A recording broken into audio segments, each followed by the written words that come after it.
Security Subcommittee today. You did an excellent job at the Army Cyber Center of Excellence on Fort Eisenhower, and it is great to see that the Army is cultivating and rewarding capable cyber operators and leaders like yourself. Your testimony on securing and defending the DoDN comes at a critical juncture for our nation's cybersecurity posture. Our military must maintain a ceaseless vigil against relentless attacks on our networks from sophisticated adversaries. This is not a theoretical battle.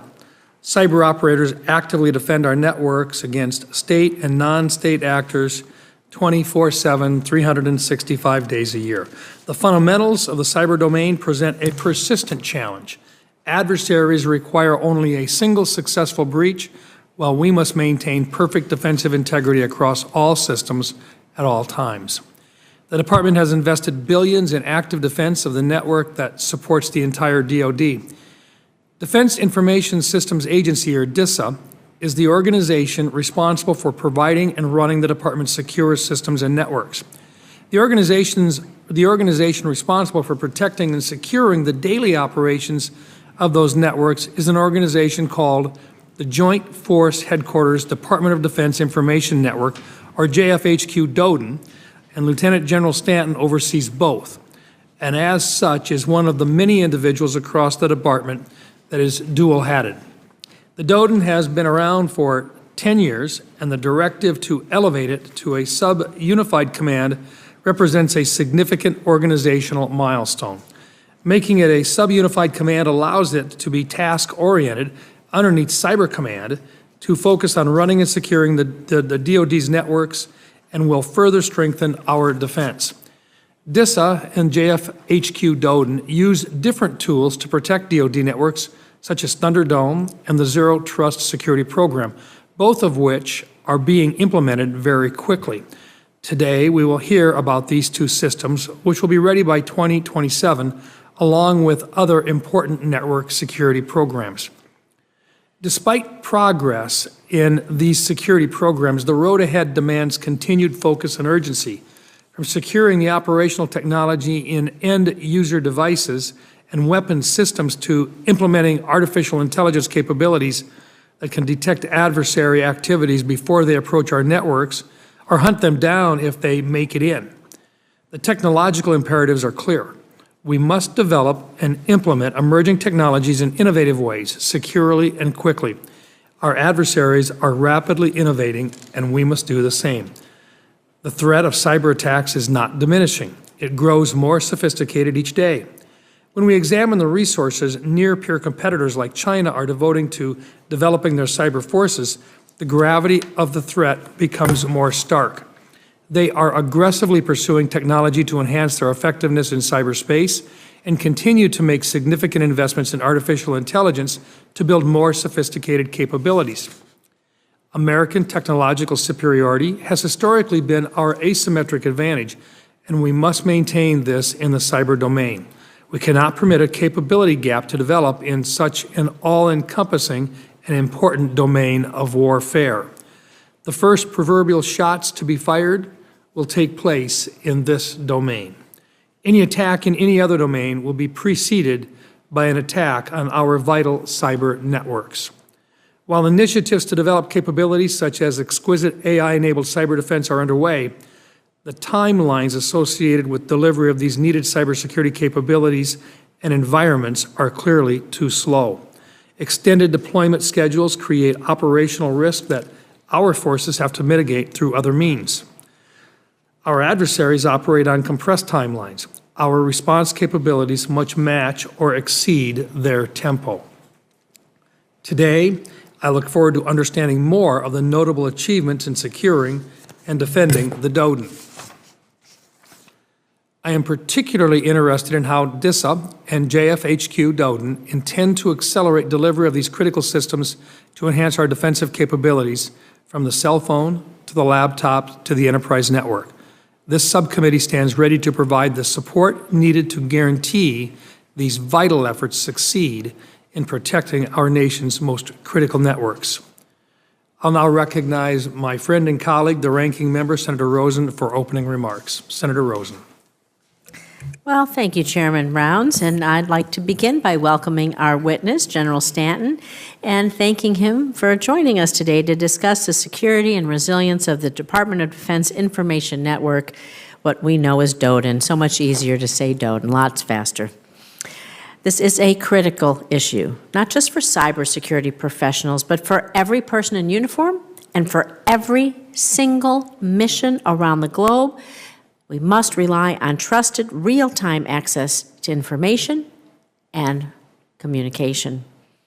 As the director of the Defense Information Systems Agency and the commander of the Joint Force Headquarters, DODIN, so we have JFHQ and DODIN, we're going to be an alphabet, lots of acronyms today. But General Stanton, we're so proud you oversee one of the largest, most complex, and most targeted networks in the world, one that supports the President, the Secretary of Defense, the Joint Chiefs of Staff, and our warfighters operating across the globe. That is no small task, sir. And I want to recognize the incredible scope of your mission and the personnel who support it. We are operating in an era of persistent threats, cyber threats, where our adversaries, they're probing, they're testing our systems every single day, seeking any opportunity, however small, to degrade our command and control, to disrupt our operations, or steal our most sensitive information. This makes defense of the DODIN a linchpin for our national security, for our national safety, our personal security. As a former systems analyst and computer programmer, I've seen how much the technological landscape has evolved since I began, and how deeply integrated digital infrastructure has become to our operations and, frankly, every single bit of our lives. But with that evolution comes an expanded attack surface. And as we integrate to more cloud-based services, AI tools, zero-trust architectures, we also face increasingly complex security challenges. In this hearing, I hope we can explore how DISA is managing that complexity, how you're building resilience into the system, how you're attracting and retaining cyber talent, and integrating innovation into what you do without compromising our operational security. I'm also particularly interested in how your team is implementing zero-trust principles across such a vast and, frankly, diverse enterprise, and what this subcommittee can do to support this critical effort. We know that the threats are evolving faster than ever, and that's not ever going to change, I don't think. So we must evolve our defenses to meet the ever-changing threat. So I look forward to today's discussion, to working with you, with Chairman Rounds, and our colleagues on both sides of the aisle to ensure the DODIN remains well protected, agile, and always mission ready. So thank you, Mr. Chairman. I yield back. Thank you. And Lieutenant General Stanton, you may begin if you have opening remarks. Your full statement will be in the record. Chairman Rounds, Ranking Member Rosen, thank you for your support and the privilege of representing the men and women of the Joint Force Headquarters Department of Defense Information Network and the Defense Information Systems Agency. I appreciate the opportunity to share our progress in designing, building, deploying, and defending the Department of Defense Information Network. It's a central resource and critical weapon system for meeting our nation's objectives, including defending the homeland, deterring China, and rebuilding our military. Our mission never rests. It's hard to imagine any aspect of planning, preparing, or executing modern warfighting that does not include data production, consumption, transport, or analysis. Joint Force Headquarters DODIN and DISA have the responsibility of securely delivering real-time, globally accessible information to the joint warfighter. We ensure the right data is at the right place at the right time, empowering commanders to make better and faster decisions than our adversaries. We are warfighters supporting warfighting. We inculcate the warrior ethos. Joint Force Headquarters DODIN and DISA maintain distinct responsibilities, yet support one another to balance performance and security in the context of risk. On behalf of U.S. Cyber Command, the Joint Force Headquarters DODIN organizes, observes, and maneuvers within cyberspace to defeat enemy aggression and preserve functionality for friendly operations. Under the direction of the DoD Chief Information Officer, DISA designs, builds, and securely operates the DODIN. Together, we enable the inherently joint, partner, and enterprise-scale capabilities that ensure mission success. Accordingly, our priorities to meet the urgency of our challenges are consistent for both the command and the agency. First, we are building collective readiness across the department and with our industry partners. Success in warfighting requires forces that are manned, organized, trained, and equipped to operate effectively at both the individual and collective levels. Cyber operations require combining skill sets such as host, network, and data analysis towards mutually supporting outcomes. Each must do his or her part with confidence and competence. Importantly, our headquarters must also confidently issue DoDIN-wide orders, knowing that receiving organizations are ready to execute. The elevation of Joint Force Headquarters DoDIN to a sub-unified command will significantly increase readiness by establishing a unified command structure that drives consistent training standards and readiness evaluations across all 45 organizations that own a portion of the DoDIN battle space. Our second priority is campaigning. We are proactively planning and prioritizing to defeat cyber adversaries and to provide functionally relevant capability to warfighters at the time and place of need. Understanding cyberspace dependencies, the enemy's intent, the enemy's capabilities, and the potential for the enemy's capability to actually impact the mission provides focus for our defensive operations. We prioritize our limited resources against the most critical systems and preserve our freedom of action while imposing cost on the adversary. Just as fast as capabilities are in place, they require upgrades. Our third priority is therefore continuous modernization. We actively field emerging technologies and iterate within our development process. We design for extensibility with the understanding that technology and the operating environment will inevitably change. As we rebuild our military, we shape the information environment according to how we intend to use it. We ensure it is always ready to meet expeditionary warfighting requirements. Our final priority is to establish lethality. We impose cost on our enemies and provide decision advantage to our warfighters. Deterrence in the cyber domain includes raising the cost of attack beyond that which an adversary is willing or able to bear. Thinking beyond cyberspace, all battlefield operations are subject to the proliferation of data. We must transform it to enable lethal and oftentimes kinetic action. We are charged with sensing and transporting disparate data streams into a coherent and comprehensive picture that empowers decision makers at all levels. Securing our nation requires a robust, resilient, and well-defended cyber environment. I'm proud to represent the individuals serving Joint Force Headquarters DoDIN and DISA who carry out this mission every day. With the continued support of this committee, our cyber forces will remain prepared to meet the challenges of today and the threats of tomorrow. Thank you, and I look forward to your questions. Lieutenant General Stanton, thank you. I'll begin, and we'll move back and forth in 5-minute rounds, and we'll do a couple of them, and then if we have other members join, they'll be welcome to come in as well. In April, the Zero Trust Portfolio Management Office announced a 2030 timeline for full implementation of Zero Trust across operational technology devices and a date of 2035 for weapons systems. Given the rapid evolution of threats targeting these systems, what interim security measures are being deployed to mitigate risks during this extended period? Senator, I appreciate your question. DISA has introduced Thunderdome, which is our implementation of Zero Trust. So we are able to look at individual systems, the individuals that are using those, make informed decisions about what resources they are able to access. We follow the Zero Trust principles. In fact, Thunderdome was recently assessed by a third party, meeting all 132 of the 132 Department of Defense standards and activities for Zero Trust. We have it in action already. We have implemented Zero Trust in coordination with Southcom. And in addition, we have it embedded into the evolution of what we refer to as DoDNet, the modern and secure infrastructure and architecture that DISA is providing. Since this is an open session, let's talk a little bit about Thunderdome. And can you give us a little bit of an indication here so that folks that are listening to it, and it sounds interesting, but just exactly how does it work? Yes, Senator. So we have a number of appliances and software products that are state-of-the-art provided by our commercial industry partners that we integrate into a coherent solution. We first check to see who individuals are in the environment.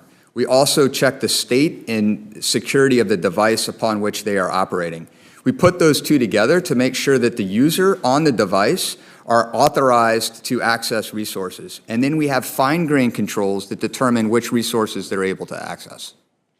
So when you're doing this, and for the next couple of years, it really is a challenge for any defense system to actually modernize while still maintaining that operational capability.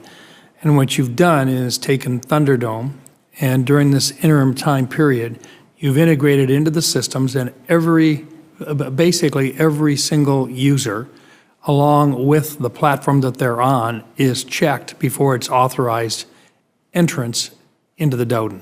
Accurate? Yes, Senator. Okay. And successful in terms of is it 100% successful? What's the probability of somebody getting around that, and what's the biggest risk to it? So another inherent principle to Zero Trust is to continuously evaluate the access to the resources. So it's not just getting into the DODN, but it's each time that you go to access resources, you're reevaluated. So the risk of someone gaining access, that exists. It will never be 100% secure. However, we check and validate every subsequent access, and if the enemy gained a foothold into the environment, now they can't operate without impunity, and we log everything to track what is happening in the environment. Kind of leads me into the next question, which is the September 2024 DODN Command Operational Framework introduced new requirements for reporting readiness through the department's readiness tool called the Defense Readiness Reporting System, or DARES-S. What specific cybersecurity metrics, what are the metrics for being, what are you capturing with that, and how do these metrics provide a more comprehensive view of the DODN operational readiness? Senator, readiness is my #1 priority, and the question you're asking is exactly what we're driving towards. We have baseline metrics that assess the effectiveness of a cybersecurity service provider. The Joint Force Headquarters DODN has evaluations teams that travel out to the 45 DODN areas of operation and assess the effectiveness of their CSSPs.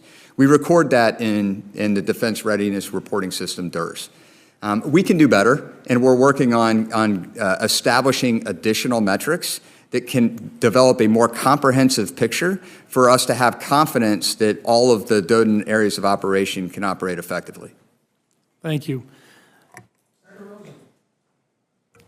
Well, thank you. I was going to ask something different about the workforce first, but I'm going to build on the Zero Trust architecture.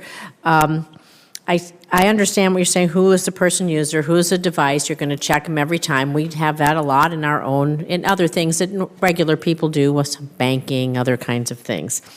But I would think, as I'm listening to you, I'm thinking about how does the user or device get into the registry, if you will. And I'm thinking that could be a point of vulnerability.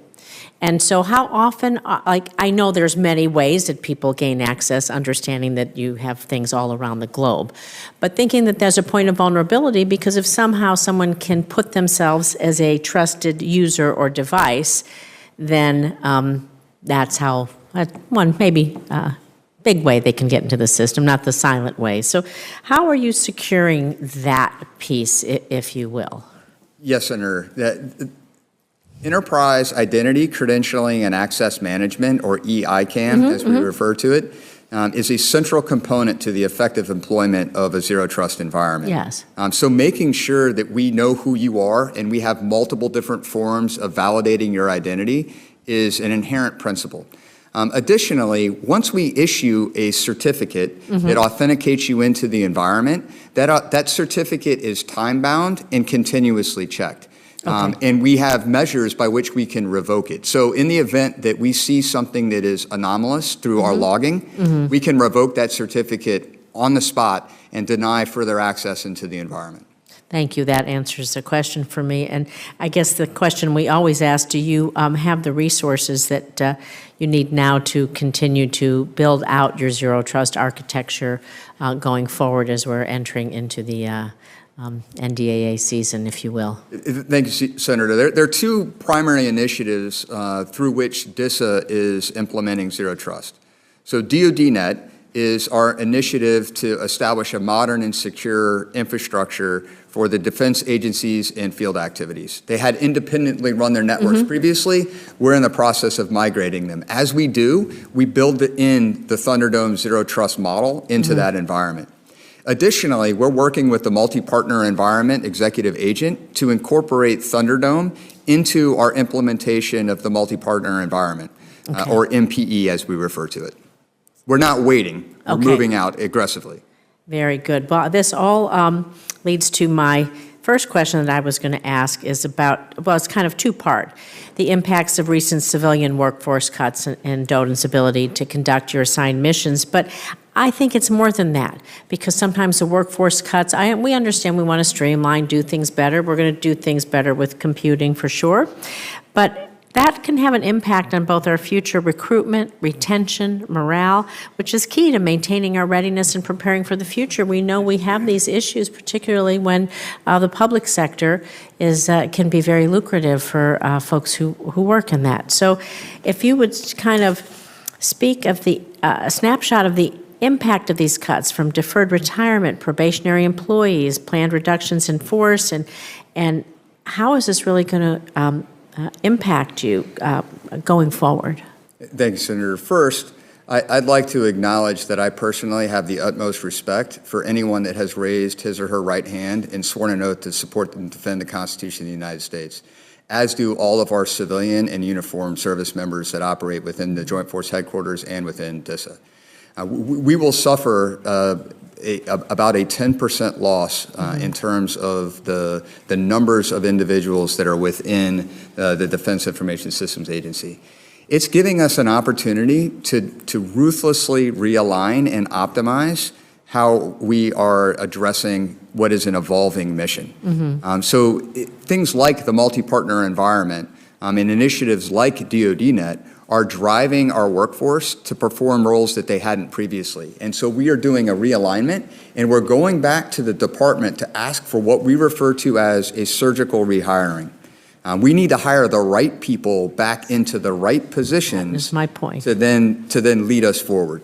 So we'll talk about those resources, and if I can, this is my last part on this question, because on April 10th, there was a memo that was issued by Secretary of Defense that announced the termination of the several contracts and insourcing of IT consulting and management services to our civilian workforce. So could you provide any details to us in this open hearing? If not, we could do it in the close, but what are your security concerns here? Everyone does take an oath, but you have these public-private partnerships, and with all of this happening, how is that really impacting you? Thank you, Senator. So reviewing contracts is a necessary part of our business in the IT world. As technology changes, we have to continually evaluate whether or not we have the right industry partner performing the right mission. And so we routinely evaluate. I just want to be sure it's the right, it's strategic and not, it's surgical, not just across the board. That's absolutely correct. And that has been our approach. And the Department of Defense has given us within the DISA the opportunity to handle it through a surgical lens. So our contracts are aligned to the highly technical IT and cybersecurity workforce. They're not consulting contracts. These are individuals that are putting hands on keyboard, that are running fiber optic cables, that are performing server maintenance in a global footprint. And our contracts are healthy and are in a good spot. The impetus and drive from the department is, however, forcing our industry partners to evaluate how they are presenting their technical force to us, and we're gaining some efficiencies in the process. Thank you. I appreciate it. Let's follow that up a little bit. You not only have to have the tools, but you got to have the manpower as well. Talk a little bit about just the size and the scope of what this is to begin with. You're protecting the Department of Defense's entire system. Talk about how big that is and about the number of people that you employ either in uniform or by contract to begin with. Yes, Senator. Our population size is roughly 20,000.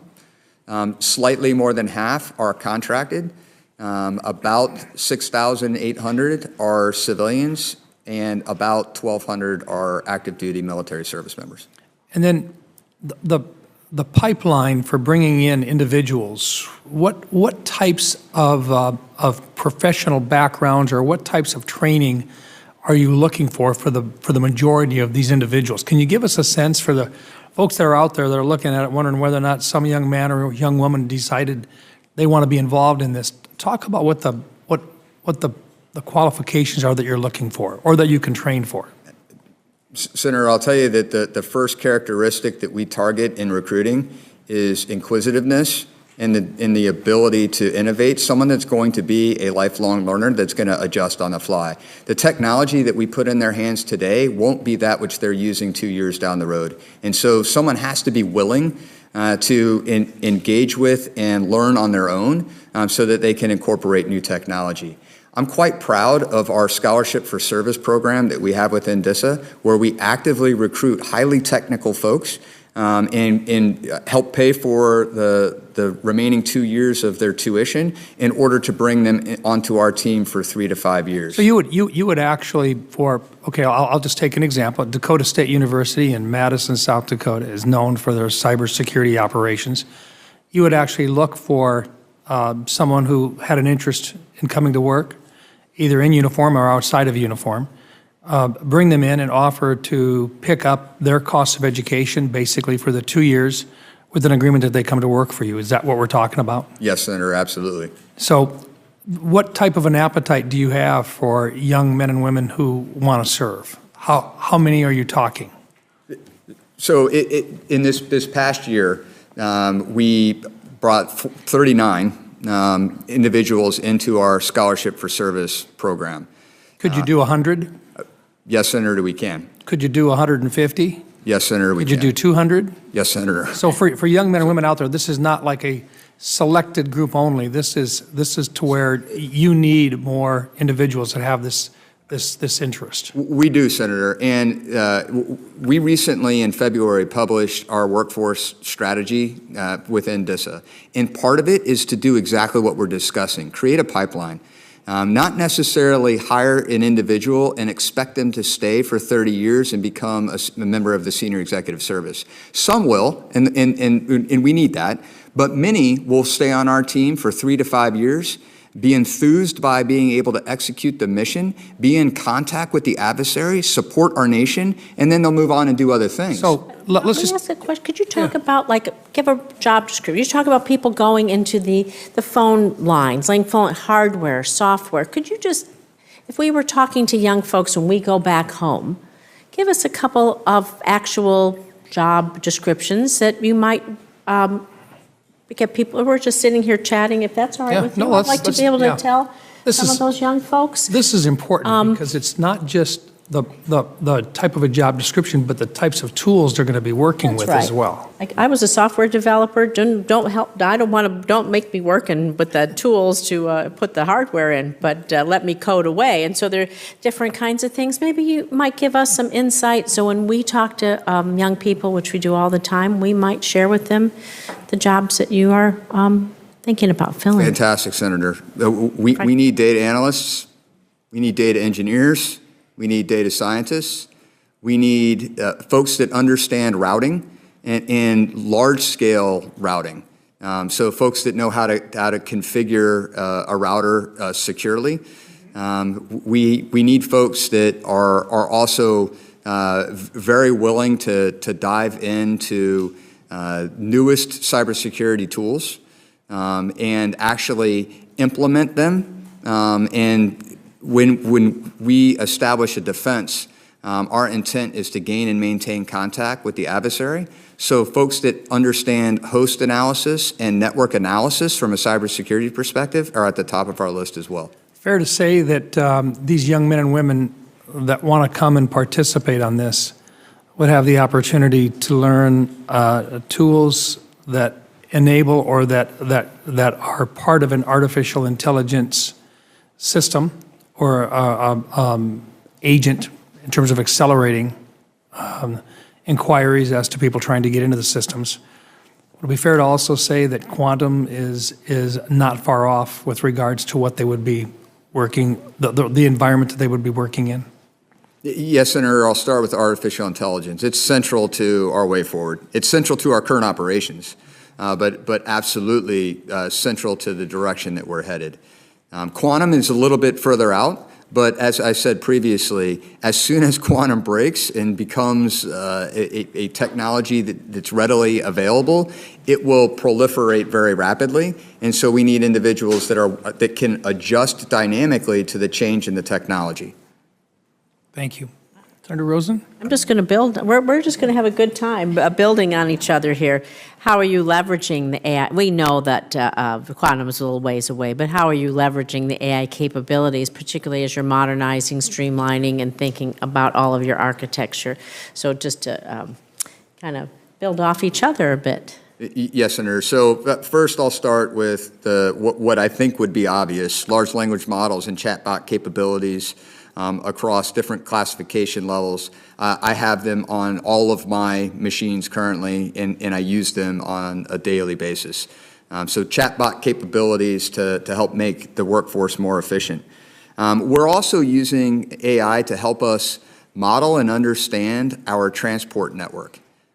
So if you think about undersea cables as an example, if one were to be cut based off of an anchor that was dragged across the ocean floor, can we do the what-if analysis to understand how much bandwidth we have left so that we can dynamically reallocate how we move data from one spot to the next?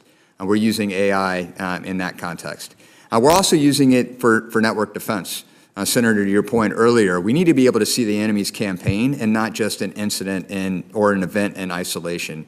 And so being able to make correlations across very large data sets in real time is key to our success. We're using AI inside of our Thunderdome Zero Trust environment. So we log everything, and all of those logs from and then we learn from it, absolutely, Senator. And then lastly, looking at the threat detection, again, from a campaign perspective, being able to zoom out and not just look at the incident that manifests in an alert from our cybersecurity system, but how do I trace that all the way back to the enemy's infrastructure that they used to gain access? And so you mentioned something that is going to be a little bit of a hot button coming forward, and I just want to know if you have any opinion on this. You said, what if an anchor cut an undersea cable, and how would you dynamically move things around? So we think about all this computing, and of course we can't do a lot of it without spectrum, right? And so do you have an opinion about spectrum in this regard? We know that there are other things that use the DoD spectrum. Our airplanes and our, all of our military, our tanks, airplanes, radar, and all of that. But do you have an opinion about spectrum? And of course, well, there is no dynamic spectrum sharing right now. We understand that. But if you would, you don't have to, but I know that's not why you're here, but I just know we're going to be talking about it a lot. Yes, Senator. So I think any discussion about spectrum has to be conducted through the lens of the military warfighting capability upon which that spectrum depends. Mm-hmm. So if we take what's colloquially known as the lower three bands as an example, that's where we maintain our station-keeping radars. And so a station-keeping radar is required to track objects that move at Mach 15. That's 15 miles per second. There's no room for error, and there's no room for ambiguity or disambiguation and latency associated with that analysis.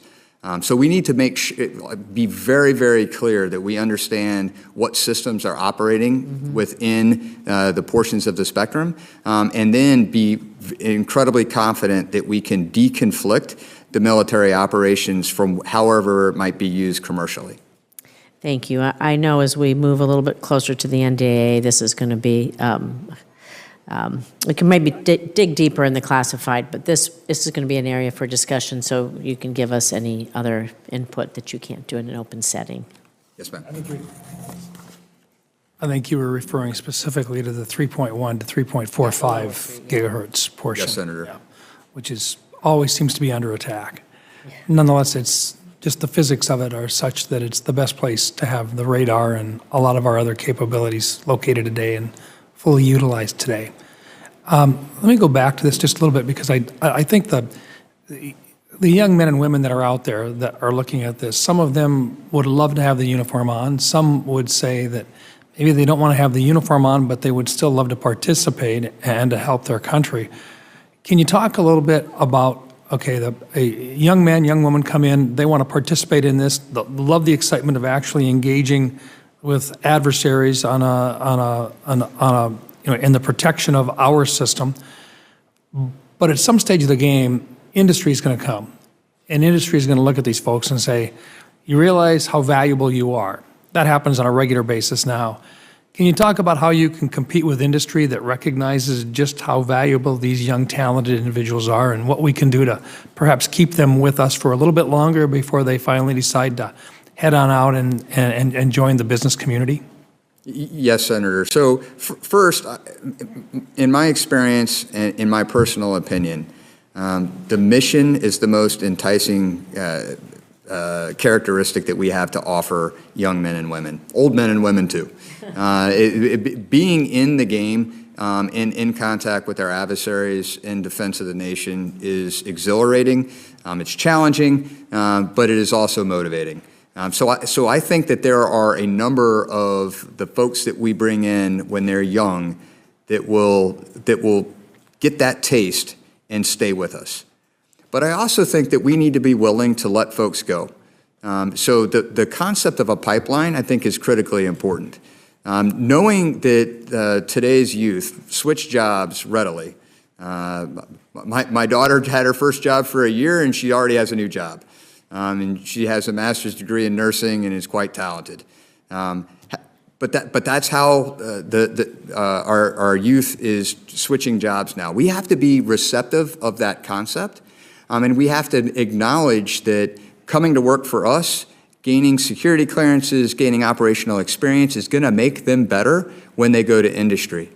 When we partner with industry, we have to recognize that folks that learned how to fight defensively in cyberspace with us are now defending industry. I think that there's a positive aspect to that. Some subset of them will stay on our team, and we need to make sure that we develop them effectively. Do you have the resources to be able to compete enough to keep some of those top-level folks there today? Have we provided you with the authorizations and the funding to be able to do that, to make it worth their time to stay with the team? Senator, I believe that we do. Again, it's a combination. I don't think we'll ever be able to pay an individual as much as they would make in the private sector. However, we can pay them enough, and we can give them the mission that is the reason why they stay. And for some of them, we're talking not just defensive operations, but offensive operations as well. Commercial sector doesn't give them the opportunity to reach out and touch someone. Whereas within the operations here, within cybercom, occasionally they have the opportunity to reach out and actually touch someone and make a difference. Fair enough? Gaining and maintaining contact with the enemy is central to the evolution of defensive cyber operations. Doctrinally, the United States military goes on the defense to posture for the offense. Why is cyberspace any different? It's not. Great. Senator Rosen? I'm going to build on this one because I speak from personal experience. Writing software, designing it. When you hit that enter key, boy, you're a bum or a hero. It is dynamic, it is exciting, it is challenging, you solve problems, and it is I speak a lot from personal experience on that. I understand the mission. We've talked a lot about, for folks in some of these very specific kinds of jobs where if you rotate out, sometimes people have to rotate in order to gain experience for their next promotions, you end up losing some of your skills if you don't keep them up all the time. We've talked about not rotating certain folks so they can maintain and grow in the cyber area. And I've also set up, because I did this for a living, something that I thought of, and others as well, a civilian cyber reserve. So there's a lot of jobs in cybersecurity that they could be engineering, they could be programming, linguistics. There's so many areas that you might be a professor. You might be someone who's a little bit older who wants to give back but doesn't want to quit their other jobs. So standing up a civilian cyber reserve so we could surge up or have people come to teach us. We have some pilot programs out there. And just wondering if I know it's kind of off the cuff, how you feel about this would allow for some of those folks that may leave to continue to stay engaged in a reserve component, if you will, like we do in other areas of our military. Yes, Senator. So first, just to nerd out for a second, I wrote my first computer program in 1985 in the basic programming language on an Apple IIc computer. So. I'm a little bit ahead of you because I wrote my first programs on key punch cards in BASIC, okay? But walked around campus like that. I absolutely share that thrill of when the compiler actually completes. When the compiler, it's true. It's real. It's real. Yes, Senator. But I think that retaining our talent through the reserves and keeping them engaged is critical to our success. And it also gives the opportunity for gaining different perspective that's incredibly valuable for the ultimate defense of the nation. As if someone operating, for instance, in the Joint Force Headquarters, Doden, leaves and goes to industry and works at a bank or works at an oil company, they're gaining a very different perspective that is certainly relevant to defense. And keeping them in the reserves allows them to bring that perspective and infuse it into our forces at the time of need. We must do that. Thank you. We want to give you a little bit of a break. We will be going into a closed session in the SCIF shortly, and we wanted to give you a little bit of a break. I've really appreciated your responses to these, and hopefully we're giving folks back home a little bit of a sense of just what you do and the opportunities that are out there for young men and women to come in to help us in this very challenging environment. And Senator Rosen, do you have anything else to add before we close out? Give you a break, and this is a topic I think both of us could talk about, all of us could talk about all day. There's so many important issues, so just appreciate, we'll look forward to what we can talk about in the closed session. Thank you, Mr. Chairman. Very good. And with that, this will conclude the open portion of today's Cybersecurity Subcommittee hearing. For the information of members who will not be joining us for the closed briefing, questions for the record will be due to the committee within 2 business days of the conclusion of this hearing. And with that, the open portion of the hearing will stand adjourned.